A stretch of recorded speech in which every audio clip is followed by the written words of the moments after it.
আসসালামু আলাইকুম। আমি দুলালী সাজিয়া ফ্রম নেচার লাইফ থেকে আমার ছাদের গাছের আম পেড়ে নিলাম এবং এটা দিয়ে রেসিপি করব।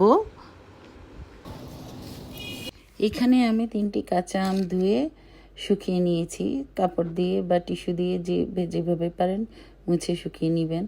চেষ্টা করবেন যেন পানির সংস্পর্শ না আসে। এবং তারপর আমি পিলারের সাহায্যে আমের চামড়াগুলো ছিলে নিয়েছি। আপনারা এই কাজগুলি বটি, দা, যেটা দিয়ে কমফোর্টেবল সেটা দিয়ে করতে পারেন। আমি এখানে যে কটা কাটার পুরো প্রসেসটা দেখাচ্ছি আমার ওয়েতে, আপনারা এটা আপনাদের ওয়েতে যেভাবে পারেন করে নিতে পারেন। এখানে আমি কাঁচা আমগুলি টুকরো করে নিয়েছি, কিছু কাঁচামরিচ নিয়েছি, একটু আদা কুচি নিয়েছি এবং কিছু রসুন কোয়া নিয়েছি।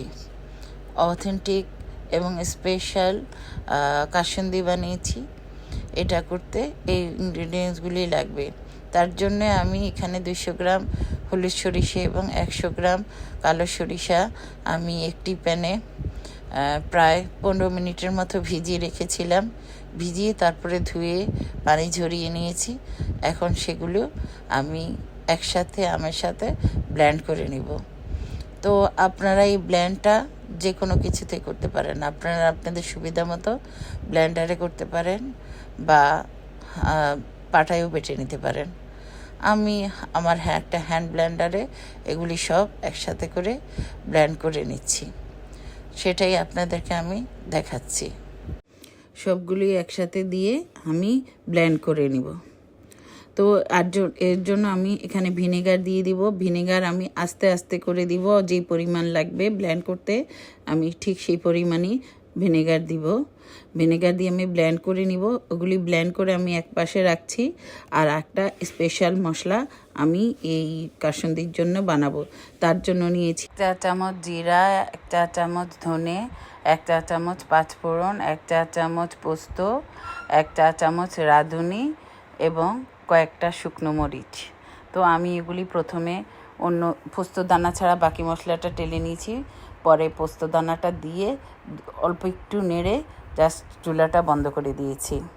এরপর মশলাটা যখন ঠান্ডা হয়েছে তখন আমি এটাকে ভালো করে ব্লেন্ড করে নিই। তো কষ্ট করে যে যেখান থেকে দেখেছো এতটুকু নিশ্চয়ই লাইক বাটনটা প্রেস করতে ভুলে যাওনি। যদি ভুলে গিয়ে থাকো অবশ্যই বন্ধুরা লাইক বাটনটা প্রেস করে দিবে। এখন আমি ব্লেন্ড করা আমের মিশ্রণটার সাথে 2 চা চামচ হলুদ গুঁড়ো, 1 চা চামচ ঝালমরিচের গুঁড়ো দিয়েছি। আর তোমাদের যদি মিষ্টি লাল মরিচ হয় তাহলে তোমরা 2 চামচ দিতে পারো।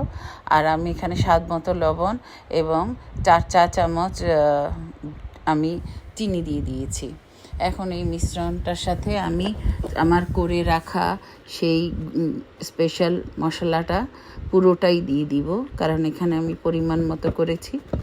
তোমরা আসলে কিছু জিনিস আছে ভালো করে বোঝানো যায় না, মানে দেখা পরিমাপ এক্স্যাক্টলি বলা যায় না। আম ছোট বড় থাকতে পারে, আমের পরিমাণ বা টক বেশি থাকতে পারে বা কোনো মরিচের ঝাল বেশি থাকতে পারে।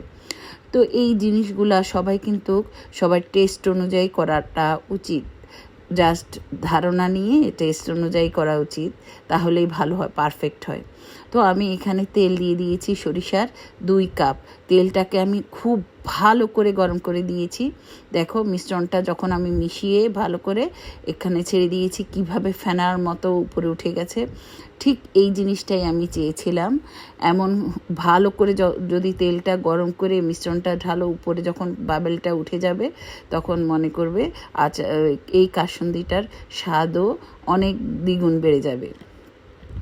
এখন আমি এই মিশ্রণটাকে ভালো করে জাল দিয়ে দিব। দেখো জিনিসটা কিন্তু থকথক হয়ে যাচ্ছে। তো আমি একটু একটু করে কিন্তু এখানে ভিনেগার দিচ্ছি, কারণ আমি একটা পারফেক্ট থিকনেসটা চাচ্ছি, তাই আমি ওই অনুযায়ী দিচ্ছি। কারণ আমি বেশি পাতলাও করব না, আবার একেবারে ঘনও রাখতে চাচ্ছি না। আর তোমাদের আরেকটা জিনিস বলে দিই, তোমরা যদি প্রথম ভাজার পরে কেউ যদি এখানে একটু পাতলা করতে চাও তাহলে অবশ্যই ভালো করে বয়েল করা পানি 1 কাপ বা 2 কাপ মিশ্রণ করে দিতে পারো, তাহলেও কিন্তু পাতলা হবে।